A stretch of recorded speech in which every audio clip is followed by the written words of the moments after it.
Sampai detik ini Allah masih memberikan kita nikmat Islam, Allah masih memberikan kita nikmat ihsan dan juga nikmat sehat dan waktu luang. Yang mungkin barangkali malam ini ada di antara kita yang kurang sehat. Mungkin ada orang-orang tua kita yang kurang sehat, anak-anak kita yang kurang sehat, saudara muslim kita, kaum muslimat yang kurang sehat. Kita berdoa kepada Allah SWT dengan asbab Sahrul Mubarak, Sahrul Maghfirah dan Sahrul Quran. Kita berdoa kepada Allah SWT, semoga Allah menyembuhkan penyakit mereka semua dan mereka bisa beraktivitas sebagaimana biasanya. Amin ya Allah Rabbal Alamin. Salam dan salam semoga Allah limpahkan kepada junjungan kita, suri tauladan kita Nabi besar Muhammad sallallahu alaihi wasallam, beserta keluarganya, para sahabatnya, tabi'in dan kepada umatnya yang selalu istiqomah melaksanakan sunnah-sunnah Rasulullah sallallahu alaihi wasallam. Masyaallah muslimin dan muslimat, Bapak Ibu, adik-adik jemaah Masjid Al-Jihad, jamaah sholat isya menjelang sholat tarawih, rahimahullah. Kalau kita berandai-andai, ini kita berandai-andai dulu. Kalau Al-Quran ini diturunkan ke dunia ini, kemudian tidak Allah kasih khalif, tidak Allah kasih utus Nabi atau Rasulullah SAW, kira-kira kita bisa melakukan ketaatan atau kesolehan atau tidak? Tentu jawabannya adalah kita tidak akan bisa melakukan kesolehan atau ketaatan yang seperti kita lakukan selama ini. Maka kata Imam Abu Hanifah mengatakan, tanpa sunnah, kata beliau, tanpa sunnah, tanpa hadis, maka kita tidak seorang pun di muka bumi ini bisa mengamalkan, bisa mengerti ayat dari Al-Quran itu. Maka malam hari ini kita akan membahas tentang 6 komponen dalam hadis Rasulullah SAW, terutama hadis Jibril dan Isra. Maka ulama mengklasifikasikan komponen pertama adalah hadis qauli, hadis dari perkataan Nabi sallallahu alaihi wasallam. Yang masyhur hadis qauli dari Rasulullah sallallahu alaihi wasallam, atau Rasulullah, man ahdatsa fi amrina hada ma laysa minhu fa huwa radd. Barang siapa yang mengadakan sesuatu hal yang tidak ada urusan dari kami, tidak ada contohnya dari kami, kata Nabi sallallahu alaihi wasallam, maka dia kafir. Di hadis yang lain dan perkataan Nabi yang lain, Nabi sallallahu alaihi wasallam, man amila amalan saleh laisa alaihi amruna fa huwa radd. Barang siapa yang melakukan amal-amal yang tidak ada contohnya dari kami, maka dia juga akan tertolak. Banyak hadis yang lain mengatakan bahwa sesuatu yang tidak ada contohnya dari Nabi SAW itu akan ditolak. Dan ini menjadi, sebagian para ulama mengatakan hadis ini untuk katakanlah apa kira-kira, untuk menjatuhkan ulama-ulama yang lain dengan perkataan bid'ah, kullubihatin dhalalah wa kullu dhalalatin.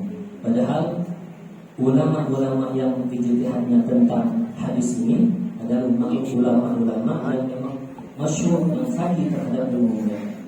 Saya tidak mau berpanjang lebar tentang hadis ini karena ini menyangkut kepada masalah kita masing-masing.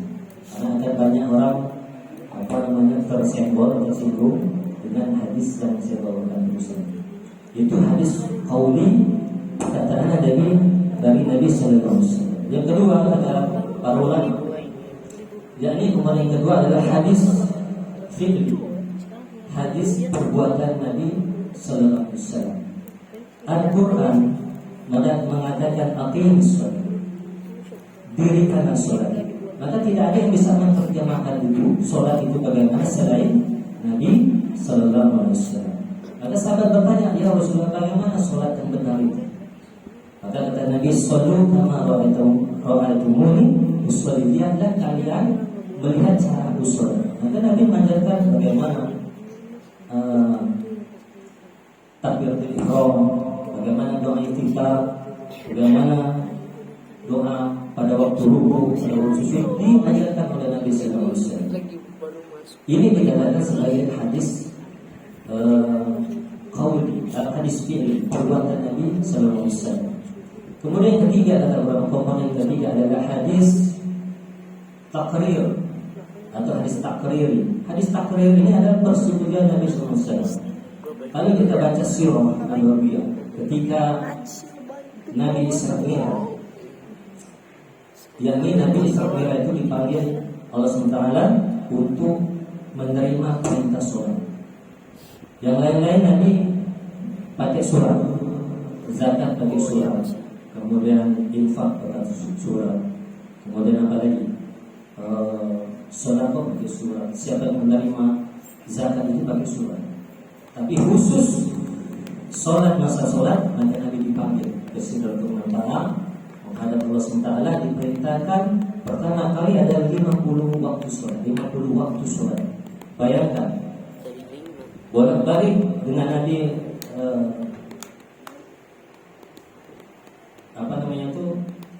ketemu dengan Nabi Musa AS ke langit yang ke-6.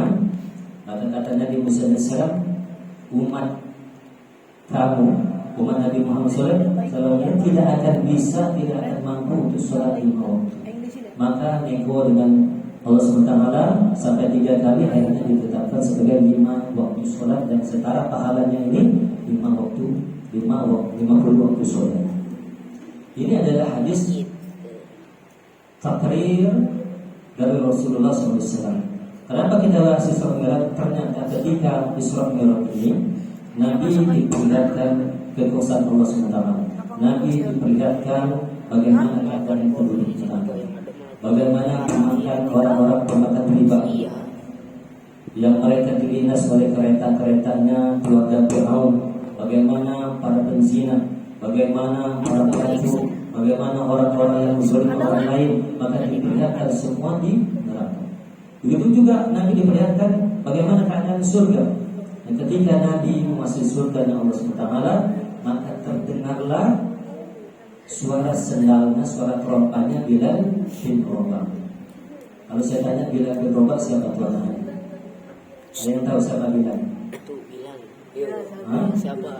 Siapa Bilal bin Rabah? Anak-anak khusus anak-anak. Imam. Siapa? Bilal. Imam. Siapa? Muazzin. Muazzinnya Rasulullah itu adalah yang pertama ada Bilal bin Rabah. Bayangkan buat siapa Bilal muazzin Rasulullah terdengar suara sendalnya itu di surga, padahal dia masih di bumi. Lalu setelah Isra Mi'raj, Nabi melaksanakan sholat subuh, kemudian dipanggil lagi. Dipanggil oleh Bilal, apa amal yang menyebabkan kamu suara sendalnya itu di surga, di dunia Rasulullah SAW. Kata Bilal, tidak ada yang istimewa ya Rasulullah. Karena Bilal tahu dia tidak bisa mengalahkan Abu Bakar As-Siddiq dengan kemuliaan, dengan kekayaannya Abu Bakar As-Siddiq, dengan kepimpinannya Abu Bakar As-Siddiq. Kemudian dia tidak bisa mengalahkan Umar bin Khattab, bagaimana kegagahannya dipanggil sebagai Al-Faruq. Tidak bisa mengalahkan kekayaannya Utsman bin Affan, bisa membiayai perang-perang segala macam itu. Tidak bisa mengalahkan ilmunya Ali bin Abi Thalib.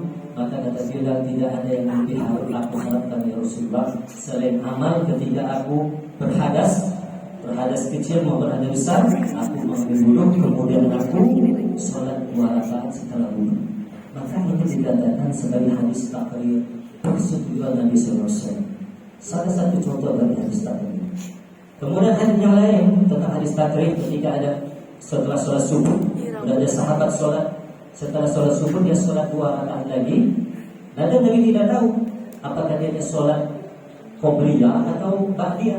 Maka ditegur oleh Nabi SAW. Maka kata Nabi la sholat ba'da subuh. Tidak ada sholat sunnah setelah sholat subuh. Maka orang mengatakan bahwa aku sholat qobliyah subuh. Karena dia tahu waktu fajar yang dengan dunia qobliyah. Dia tahu keutamaan sholat qobliyah subuh ini. Dan Nabi mendiamkan. Dan ini menjadikan hadis ini adalah hadis takrir persetujuan Nabi SAW. Kalau Nabi diam, Kemudian Nabi dia berarti tandanya Nabi setuju terhadap perbuatan para sahabat. Kemudian yang keempat adalah sifat-sifat Nabi SAW. Itu menjadi hadis juga bagi kita, menjadi sunnah bagi kita. Contoh yang paling utama adalah pelihara jenggot dan razia. Ini ada sunnah Rasulullah. Bagi yang punya cikal bakal jenggot itu pelihara. Karena itu hadis sunnah Rasulullah SAW. Itu akan menjadi cahaya dari kehidupan. Itu salah satu dari sifat dari Nabi SAW. Bagaimana bicaranya Nabi, bagaimana rambutnya Nabi, bagaimana kalau dipakein inai.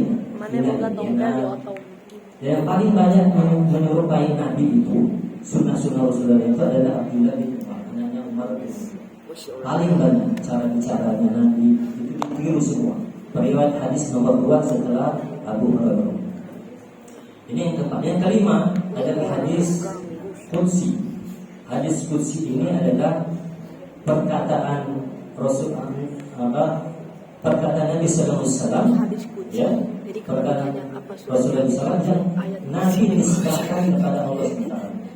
Atau dengan kata lain, perkataan Allah SWT yang redaksinya adalah dari Nabi sallallahu alaihi wasallam.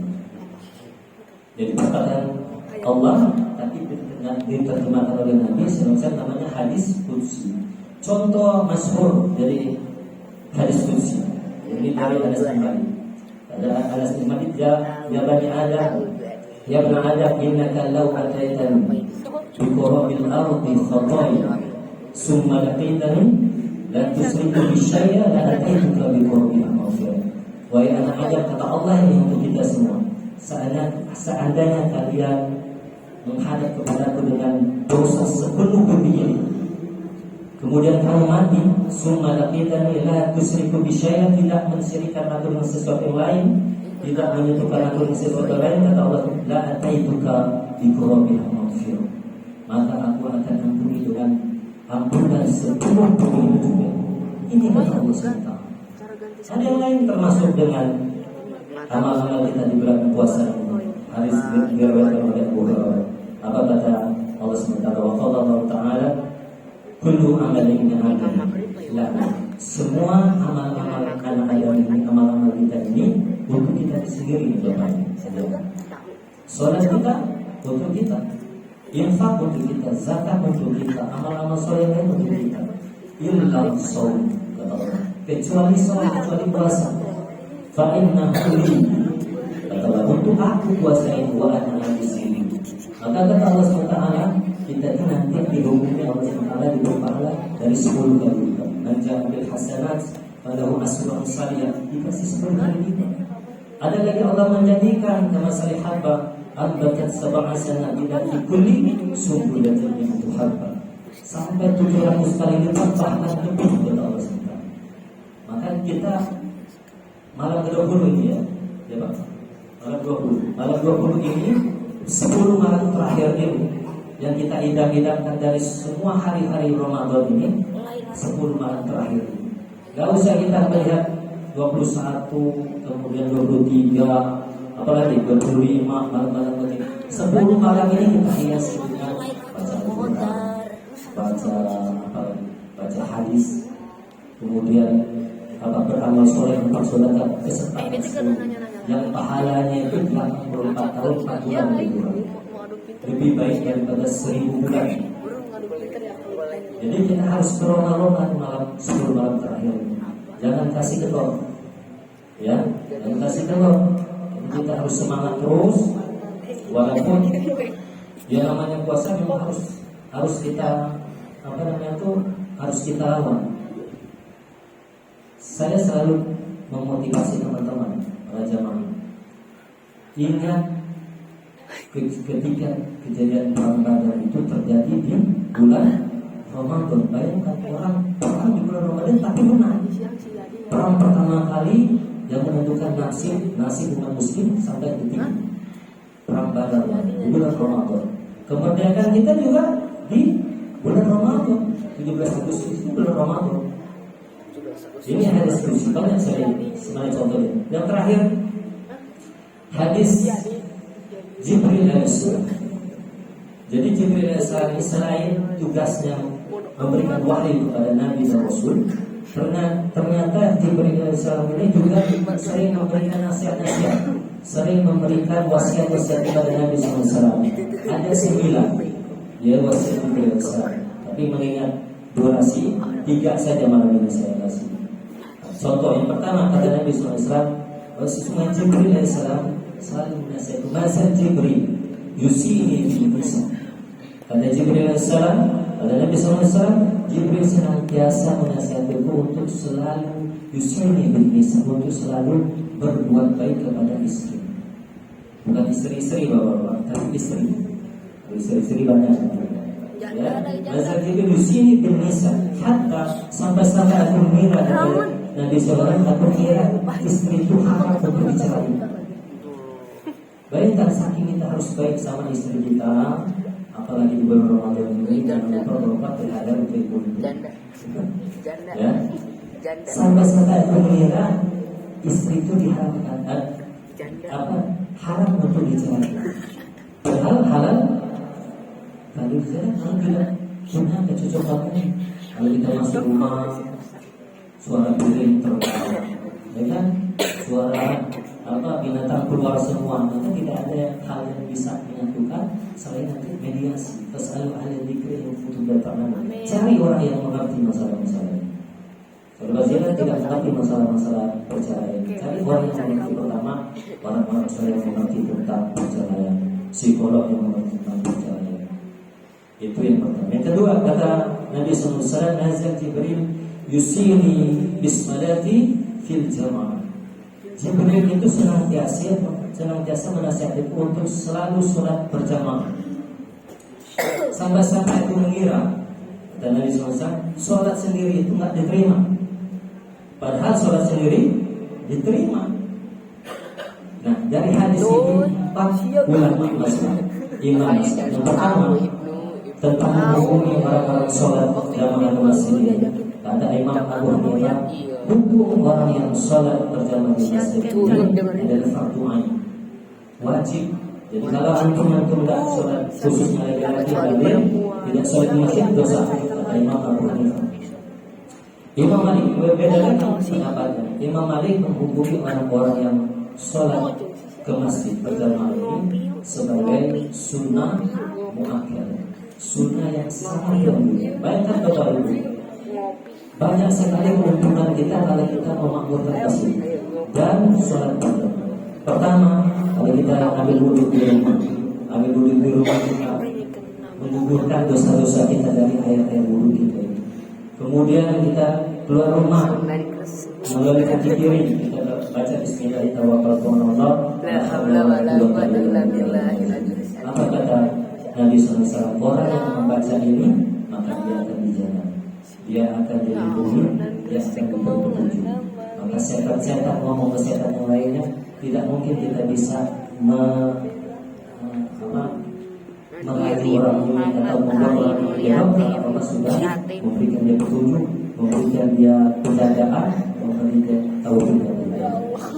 Ini orang bagaimana dia mengangkat kaki kita ke masjid. Ya, ini keutamaan orang-orang yang memakmurkan masjid dalam sholat berjamaah. Dibangunkan rumah di surga bagi Allah SWT. Ya, masuk ke masjid juga. Bagaimana malaikat mendoakan kita, Allahumma firlahu Allahumma ya Allah, ampuni dosa-dosa si fulan ini. Berikan rahmat, berikan rahmat si fulan ini. Ini doa malaikat kita. Belum lagi sholat isya yang dihubungi oleh Nabi SAW, seperti kita sholat separuh malam. Kita sholat tarawih misalnya nanti seperti pahalanya sepanjang malam kita sholat. Ini manfaat utama dari sholat berjamaah di masjid. Imam Syafi'i menghukumi orang yang sholat di masjid ini adalah fardu kifayah. 1 orang, 2 orang sudah melakukan sholat di masjid, itu sudah menggugurkan kewajiban atau jamaah yang lain, warga yang berada di masjid. Jadi hukumnya seperti memandikan jenazah, ya, khusus untuk urusan. Maka wajar kadang-kadang sholat, kalau saya lihat sholat masjid-masjid di Indonesia ini kadang-kadang kurang makmur karena mungkin kebanyakan kita masa imam sholat hanya Pak Haji, ya kan? Karena cuma 1-2 orang ya sudah selesai, tidak ada dosa. Tapi ingat, selalu ingat keutamaan sholat Nabi. Imam Ahmad bin Hanbal yang masyhur, ini guru murid semua 4 orang menghukumi orang yang sholat masjid ini adalah sebagai fardu ain, wajib. Kalau antum nggak sholat di masjid, dosa. Jadi kita tinggal pilih mau mana yang lebih menguntungkan, yang sesuai dengan kita, silakan. Kita tidak berkhusus pada masa tertentu. Silakan sesuai dengan keinginan kita masing-masing. Yang penting kita bisa mempertanggungjawabkan apa yang menjadi akidah kita, apa yang menjadi masalah kita. Yang kedua, kemudian kata Nabi SAW, nazar Jibril yusini bil jari. Jibril senantiasa menasihatiku untuk selalu berbuat baik kepada tetangga. Di tetangga ini harus kita berbuat baik, apalagi depan kanan kiri kita 40. Kalau tahu ada tetangga ini kurang makan, kurang beras, kita dosa, tidak beriman, dari iman hukum kata Nabi SAW. Jadi harus tahu kita keadaan tetangga kita, kepoin kita tetangga. Kepoin apa? Sudah makan belum dia? Kalau bulan Ramadan, kirim makan. Ya kan? Kirim kue. Ya kan? Bagian dari keimanan kita. Sampai-sampai kata Nabi, tetangga itu ketika Jibril menasihati ini dapat warisan. Dan memang ketika Nabi mempersaudarakan Muslim dari Mekah ke Madinah, dengan Muhajirin dengan kaum Ansor dipersaudarakan, maka ketika salah satu meninggal, mereka mewarisi kekayaan yang sudah dipersaudarakan. Sehingga timbullah ayat yang melarang hal tersebut, dan persaudaraan umat Islamnya tetap berjalan sampai detik ini. Untuk masalah warisan itu hanya ada satu, jadi harus satu darah keturunan. Ini 3 saja malam ini dari 9 yang ingin saya bahas. Alhamdulillah, saya lihat matanya sudah tidak teratur. Ya, mudah-mudahan bagi kita semua berkenan di saya. Kita tunggu dalam doa kafaratul majlis. Subhanallah walhamdulillah. Assalamualaikum warahmatullahi wabarakatuh. Waalaikumsalam warahmatullahi wabarakatuh. Al-Khalifatul Sayyidina Abu Bakar